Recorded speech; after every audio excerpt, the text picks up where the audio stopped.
आज के इस वीडियो में हम बात करेंगे electric field intensity at any point due to a dipole. इसके पहले हम बात कर चुके हैं किसी डाइपोल में इलेक्ट्रिक फील्ड इंटेंसिटी या तो उसके एक्सिस के किसी पॉइंट पर, या तो हमने बात कर लिया है कि किसी एक्सिस है उसके किसी पॉइंट पे हमने निकाला है, या फिर उसके ओ के perpendicular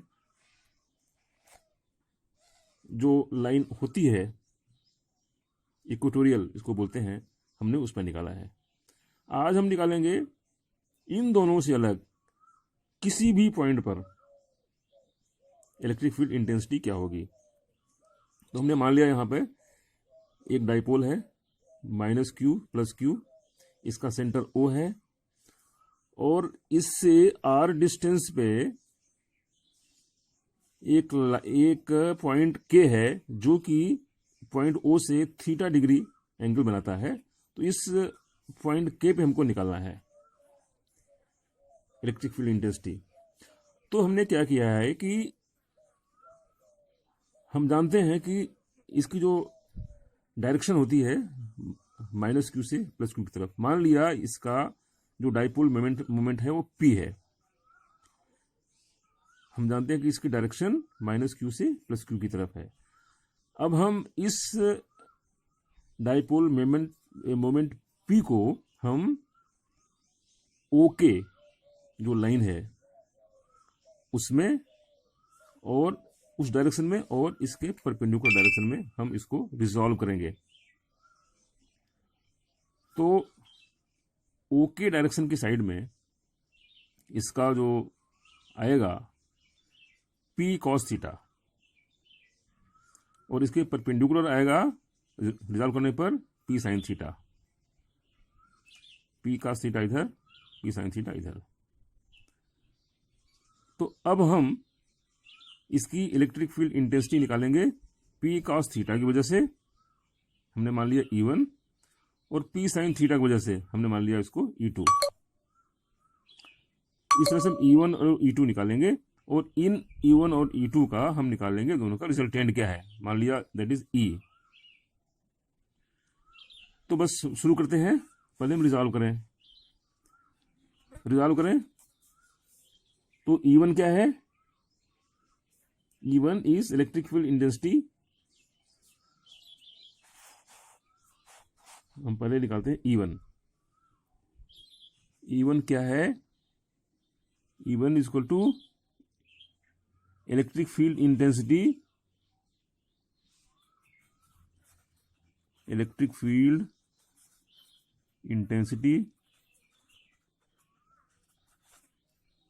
due to dipole moment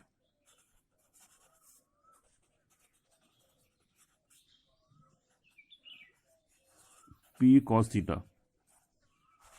तो ये क्या होगा? E1 की वैल्यू होगी, हमारा फार्मूला है 4πε0 2P cos theta by r³, जहां पे r इसकी डिस्टेंस है, ये डिस्टेंस है।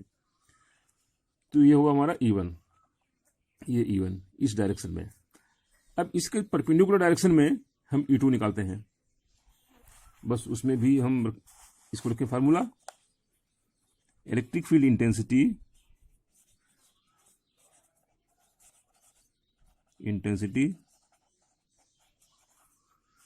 ड्यू टू डाइपोल मोमेंट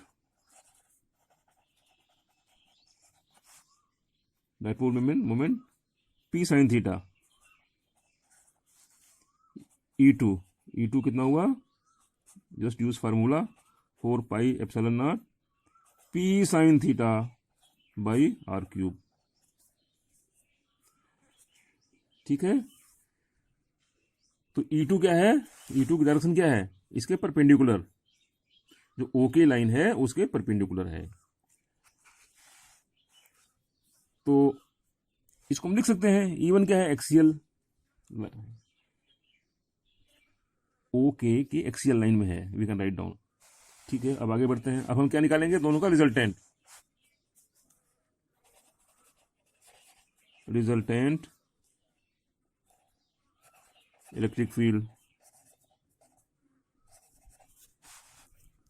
कितना होगा, ई कितना होगा, ई विल बी इक्वल टू। अब यहां पर हम एक चीज और देखें, ये E1 है, ये E2 है, जो कि परपेंडिकुलर है, तो इसका जो निकलेगा रिजल्टेंट ई निकलेगा, that will be by Pythagoras E square is equal to E1 square plus E2 square. ये E2 ये भी है, E2 ये भी होगा, तो E square is equal to E1 square plus E2 square. हम इस तरह से निकालेंगे। तो E square is equal to E1 square plus E2 square,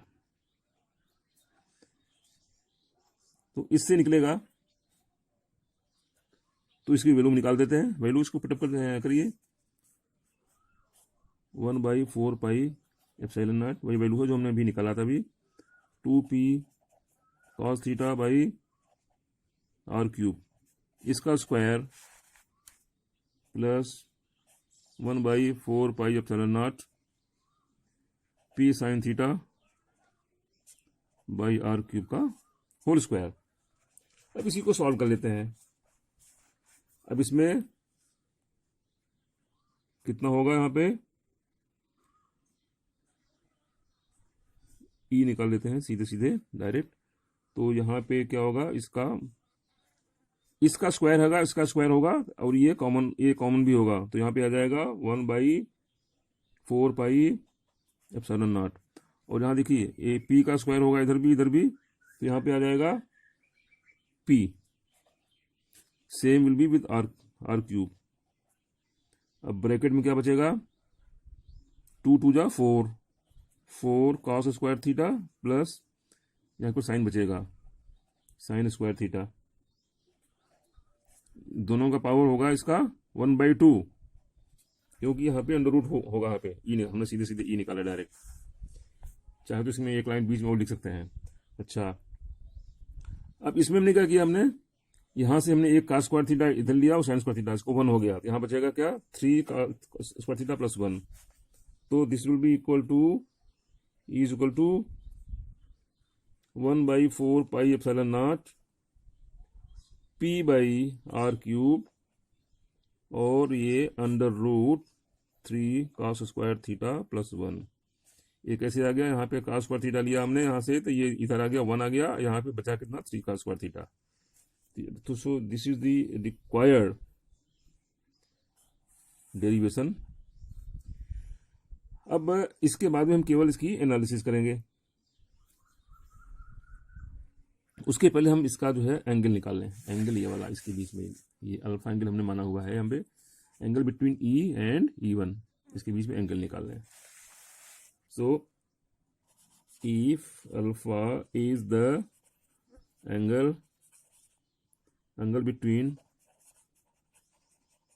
E and E1, then इसमें हम, अगर ये अल्फा है तो हम अल्फा कैसे निकालेंगे, tan theta is equal to this by this, ये कितना है, E2 by E1,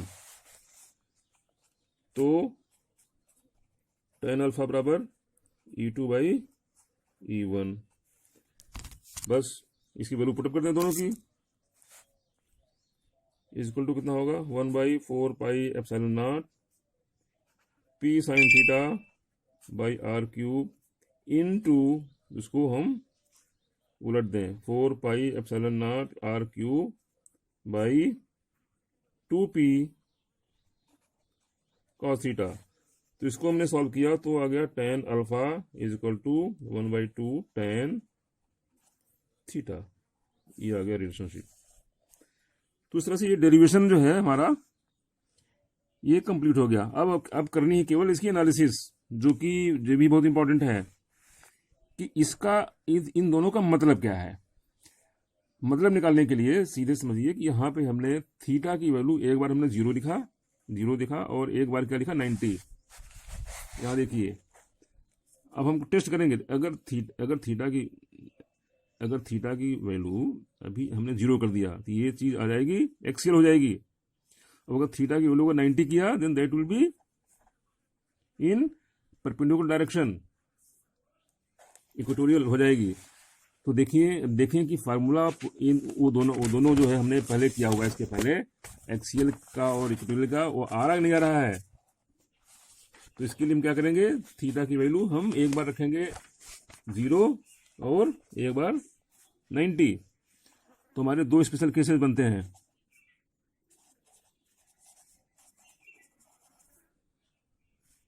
case one क्या बनता है हमारा, के लाइज ऑन एक्सियल लाइन। इसका मतलब क्या हुआ कि थीटा इज इक्वल टू 0। बस थीटा की वैल्यू 0 पुटअप की है उस इक्वेशन में, तो क्या बनेगा, E is equal to 1/4 pi epsilon naught P by are cube. ये हमारा इसकी ये है, तो 3 cos स्क्वायर थीटा प्लस 1, ये हमारा इक्वेशन है। अब इस इक्वेशन में इसकी जो वैल्यू पुटअप करिए, theta equal to 0, theta equal to 0 put up करने पे क्या होगा, यहाँ पे is equal to 1/4 pi epsilon naught 2p by are cube. 2p कैसे हुआ, थीटा इक्वल टू 0, तो cos square theta equal to कितना हुआ, 1 इंटू 3 प्लस 1 4 का अंडर कितना हुआ, 2, यहाँ पे 2 आ गया, ये पहला आ गया। ठीक है, अब इसमें tan अल्फा निकाल लें। माइंड इट, ये वही है जो हमारा फार्मूला है पुराना, एक्सीएल का जो फार्मूला है ये वही आ गया घूम फिर करके, क्योंकि थीटा हमने इसमें 0 लिया। अब हम tan अल्फा निकालते हैं कि ये कितना आता है, इक्वल टू tan 0/2, कितना हुआ 0, यानी अल्फा इक्वल टू 0, वही आ गया।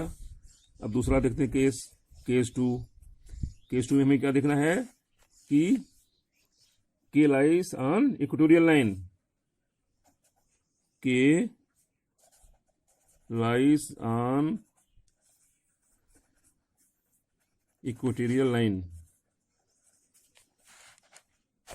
इसमें क्या होगा, इसका मतलब क्या हुआ कि theta is equal to 90 degree. तो ई कितना होगा, 1/4 pi epsilon naught P by are cube under root 3 cos square theta plus 1।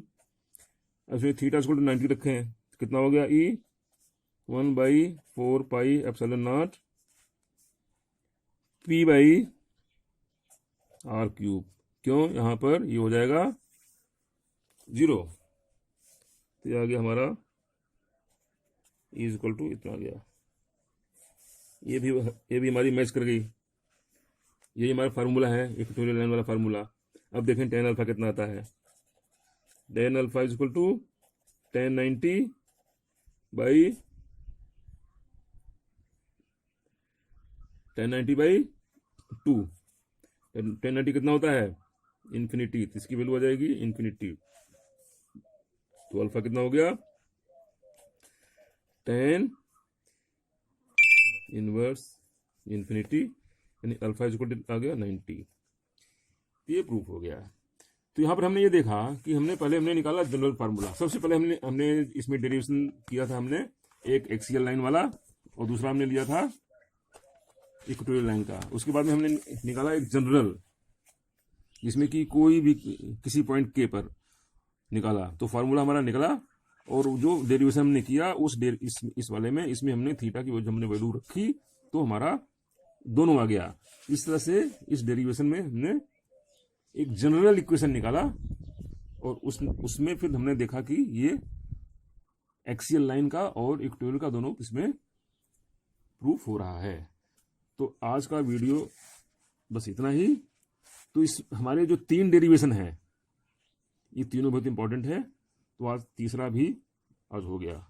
तो आज के लिए इतना ही, और अगले वीडियोज में हम क्या करेंगे कि इन तीनों फार्मूले पे, इस पर हम न्यूमेरिकल करेंगे। आज के लिए बस इतना ही, थैंक यू।